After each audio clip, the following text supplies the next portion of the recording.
కృషితోనే అవుతుందని ఖచ్చితంగా నేను చెప్తున్నాను.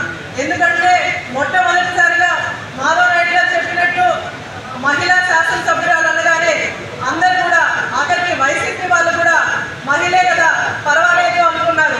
కానీ మా నాన్నగారితో నడిచిన కార్యకర్తలు కానీ నాయకులు కానీ నన్ను మొదటి రోజు నుంచే ప్రోత్సహిస్తూ మీ వెనక మేము ఉన్నాము, మీరు ముందుకు నడవండి, మిమ్మల్ని గెలిపించే వరకు మేము కష్టపడతామని నా వెనక అందరూ కూడా నడిచి నన్ను ప్రోత్సహిస్తూ ముందుకు తీసుకెళ్లారు.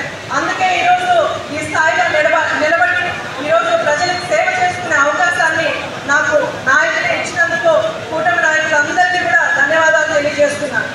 అలాగే కూటమి ప్రభుత్వం అధికారంలోకి వచ్చింది. గతంలో కూటమి నాయకులకి ఎన్నో అవమానాలు అలాగే అరాచక పాలనని మనందరం కూడా చూసాం.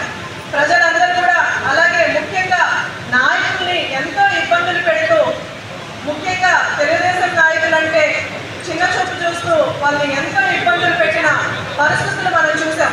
ఈరోజు అంతే కథతో అలాంటి అరాచక పాలన వస్తే మన రాష్ట్రం ఏమైపోతుందన్న భయంతోనే చాలా మంది బయటకు వచ్చి ఈరోజు కూటమి నాయకుల్ని గెలిపించి 94 స్ట్రైక్ రేట్ ఇచ్చి ఈరోజు 164 సీట్లు కూటమి ప్రభుత్వానికి ఇచ్చారు.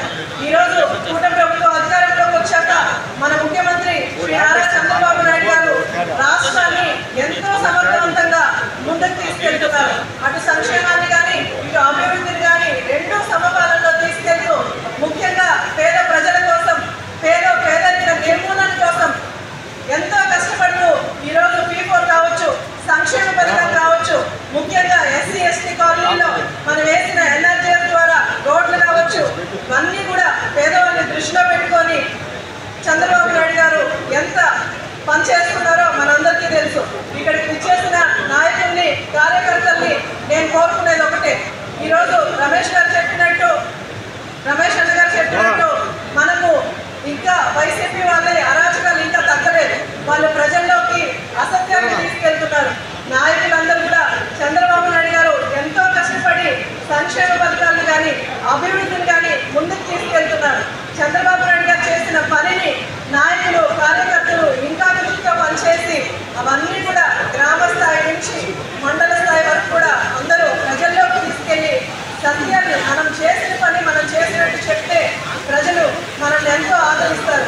కాబట్టి ఇక్కడికి వచ్చేసిన నాయకుల్ని కార్యకర్తల్ని నేను కోరుకునేది ఒకటే, చంద్రబాబు నాయుడు గారి నాయకత్వాన్ని బలపరచండి. కూటమి ప్రభుత్వం ఎప్పుడూ ముందంజలోనే ఉండేలాగా ప్రజల్లోకి కూటమి ప్రభుత్వం చేసిన అభివృద్ధిని కానీ సంక్షేమాన్ని కానీ ప్రజల్లోకి తీసుకెళ్ళి ఇంకా కూడా మన పవన్ కళ్యాణ్ గారు కానీ అలాగే మోడీ గారు కానీ చంద్రబాబు నాయుడు గారు కానీ మన రాష్ట్ర భవిష్యత్తు కోసం ఎంతో కృషి చేస్తున్నారు. ఆ విషయాన్ని మీరు ప్రజల్లోకి తీసుకెళ్తే కూటమి ప్రభుత్వం అలాగే ఉంటుంది. కాబట్టి ఇక్కడికి వచ్చేసిన అందరినీ కూడా నేను మనస్ఫూర్తిగా కోరుకునేది, ఇంకా మనం కష్టపడదాం. లోకల్ ఎలక్షన్స్ దగ్గరలో ఉన్నాయి. లోకల్ ఎలక్షన్స్లో మన వాళ్ళు వస్తే రేపు అభివృద్ధి చేసుకునే దానికి మంచి అవకాశం ఉంటుంది. కాబట్టి నాయకులందరూ కూడా ఇంకా కష్టపడి పనిచేయాలని, నాతో పాటు నడవాలని ప్రతి ఒక్కరిని కోరుకుంటున్నాను. అలాగే ఇక్కడికి వచ్చేసి నాకు శుభాకాంక్షలు తెలియజేసిన ప్రతి ఒక్కరికి కూడా నాయకులకు, కార్యకర్తలకు, మహిళలకు, అధికారులకు